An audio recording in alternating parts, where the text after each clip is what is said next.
हरिओम। वायुर्यमोऽग्निर्वरुणः शशाङ्कः प्रजापतिस्त्वं प्रपितामहश्च। नमो नमस्तेऽस्तु सहस्रकृत्वः पुनश्च भूयोऽपि नमो नमस्ते। आपणच वायू, शासनकर्ता यम, अग्नी, जलदेवता वरुण, चंद्रमा, प्रजेचे पालन करणारे प्रजापती आणि सर्व सृष्टी निर्माण करणाऱ्या ब्रह्मदेवाचेही पिता आहात। आपणाला सहस्रशः नमस्कार नमस्कार असोत। आपणाला आणखी आणि वारंवार नमस्कार असोत।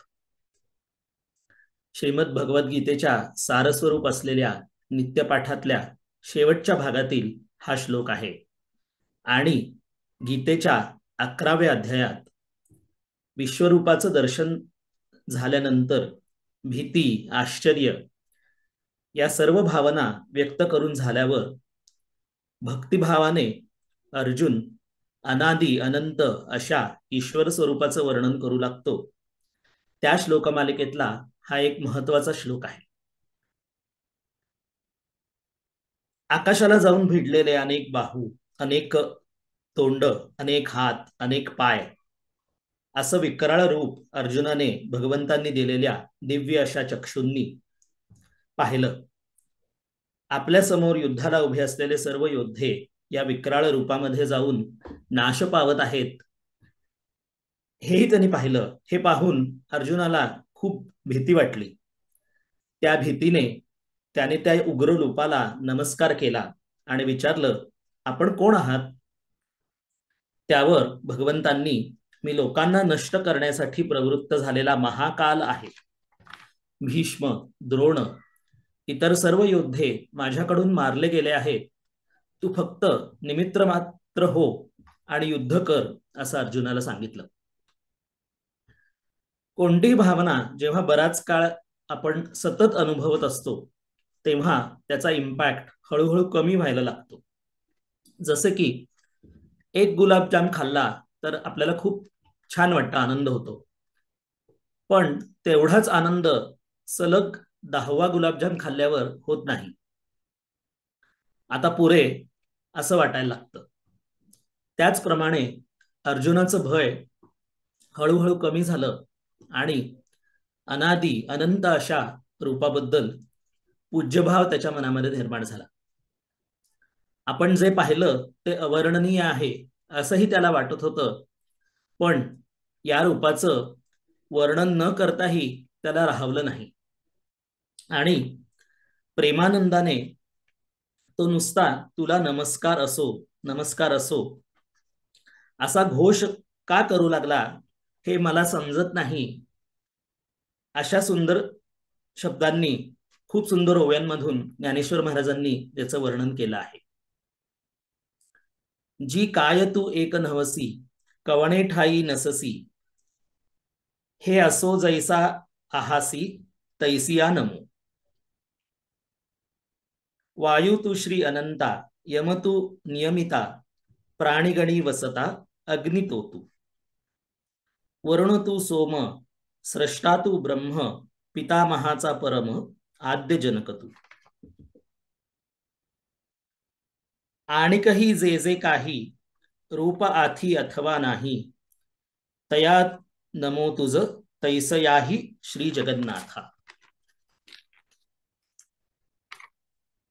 आणिक स्तुतीही नाठवे आणि निवांतही नसवे, नेणे कैसा प्रेम भावे गाजोची लागे। अव्यक्त अशा परमतत्वाचं निसर्गामध्ये किंवा आपल्या रोजच्या जीवनामध्ये वेगवेगळ्या रूपांमध्ये, ज्या वेगवेगळ्या रूपांमध्ये ते परमतत्व व्यक्त झालं आहे, मॅनिफेस्ट झालं आहे, त्या वायू, यम, अग्नी, वरुण, शशांक या वेगवेगळ्या रूपांमध्ये वर्णन अर्जुनाने केलेलं आहे। यापैकी कोणतीही गोष्ट ही मानव निर्मित नाही। देवानेच म्हणजे सृष्टीकर्ता ब्रह्म या रूपामध्ये वायू, अग्नी, वरुण, यम, चंद्र, प्रजेचं पालन करणारा प्रजापती या शक्तींना निर्माण केलेला आहे.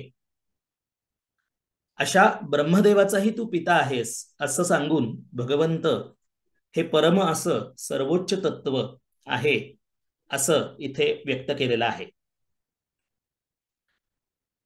भगवंताच्या रूपाचं असंच वर्णन गणपती अथर्व शीर्षामध्ये सुद्धा त्वम ब्रह्मा त्वम विष्णुस्त्वम या श्लोकामध्ये आलेला आहे.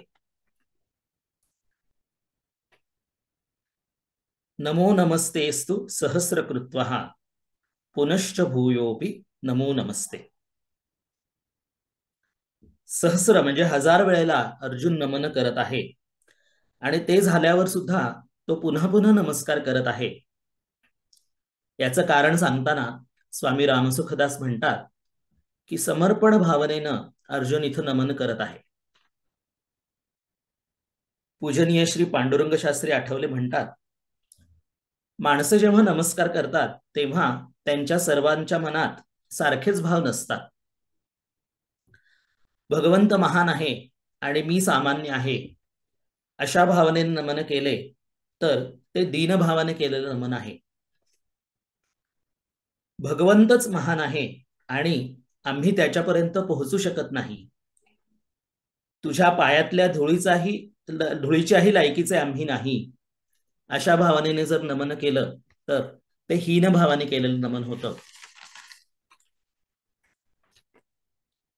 या दोन्ही भावनांमध्ये इंद्रिये नमतात पण मन नम्र होत नाही असं पांडुरंग शास्त्री म्हणतात. काहींच्या मनामध्ये असा भाव असतो की तू असामान्य असूनही माझ्यासाठी सामान्य झालेला आहेस, ही तुझी कला आहे. तू महान आहेस, ही तुझी शक्ती आहे. हा भाव जेव्हा मनामध्ये असतो तेव्हा इंद्रिय आणि मन दोन्ही नमतात. याला लीनता असं म्हटलेलं आहे. आणि भगवंताचं पूर्णत्व बुद्धीला जेव्हा पटतं तेव्हा इंद्रिय, मन आणि बुद्धी या तिन्ही गोष्टी भगवंतापुढे नमतात. तेव्हा माणूस पूर्णपणे नम्रतेच्या भावाचा अनुभव घेतो. याच भावनेने अर्जुन इथं नमन करत आहे असं पांडुरंग शास्त्री म्हणतात.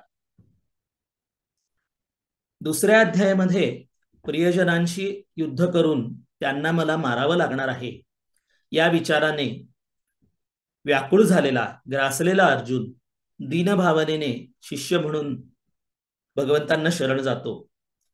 तोच अर्जुन विश्वरूप दर्शनानंतर पूर्णपणे नम्र होऊन इंद्रिये, मन, बुद्धी यांच्यासह भगवंताला नमस्कार करत आहे. अर्जुनाच्या या वेगवेगळ्या भावनांच्या रूपातून आपल्या मनामध्ये सुद्धा काही वेळा असलेल्या वेगवेगळ्या भावनांचं दर्शन इथे घडून जातं. ज्ञानेश्वर महाराज अर्जुनाने केलेल्या या नमनाचं सुंदर वर्णन करताना म्हणतात, किंबहुना इयापरी नमन केले सहस्रवरी, की पुढती म्हणे श्रीहरी तुझ सन्मुख नमो. देवासी पाठीपोट आथिकी नाही, येणे उपयोग आम्हा काही, तरी तुझ पाठमोरे याही नमो स्वामी. म्हणजे देवाला पाठ आहे का, पोट आहे का नाही हे समजून घेतलं तरी आम्हाला काही उपयोग नाहीये, पण तरी तू पाठमोरा असला तरी मी तुला नमन करतो. उभा माझी या पाठीसी म्हणून पाठ मोरे म्हणावे तुम्हासी, सन्मुख विमुख जगेसी न घडे तुझ. भगवंताचं रूप हे सर्व व्यापक असल्यामुळे भगवंत जगाला सन्मुख किंवा विमुख असा कधी होतच नाही. फक्त तो माझ्या पाठीशी उभा आहे म्हणून मी तुला पाठमोरा नमन करतो असं भाव अर्जुन इथे व्यक्त करत आहे. किंबहुना केवळ सर्व हे तूची निखळ, परी क्षीरणारणवी कल्लोळ पयाची जैसे. म्हणजे क्षीरसागरामध्ये जसे दुधाच्या लाटा निर्माण होतात त्याप्रमाणे भगवंत हेच सर्व काही आहेत असं इथे म्हटलेलं आहे. म्हणून या देवा तू वेगळा नवसी सर्वा, हे आले मज सद्भावा, आता तूची सर्व. तू सर्व काही आहेस, हीच या ओव्यांमधील मुख्य भावना आहे. ह्या चरणाचं वर्णन करताना पांडुरंग शास्त्री म्हणतात की भक्तीची 4 तत्व आहेत. सर्वांना उत्पन्न करणारा भगवंत आहे. भगवंताच्या सर्वज्ञतेमुळेच जग आहे आणि ते विकसित होते. हे भक्तीचं पहिलं तत्व आहे. म्हणजेच तू सर्व काही आहेस. दुसरं तत्व म्हणजे जग हे भगवंताने निर्माण केलेलं आहे आणि हे त्याचं कार्य आहे. ह्यालाच वेगळ्या शब्दात आपल्याला असं म्हणता येईल, जे सगळं आहे ते तुझं आहे. तिसरं तत्व म्हणजे परमेश्वराच्या इच्छेने जी स्थिती प्राप्त होते त्या स्थितीमध्ये मी सुखी, उपकृत आणि संतुष्ट राहणं. म्हणजेच तुझी इच्छा तीच माझी इच्छा. चौथ्या तत्वाबद्दल ते म्हणतात की ही 3 तत्वे स्मरणात ठेवून जेव्हा माणूस नमन करतो तेव्हा त्याची जी स्थिती असते ते म्हणजे चौथं तत्व. या चौथ्या तत्वाला त्यांनी दैवी भावशून्यता असंही म्हटलेलं आहे.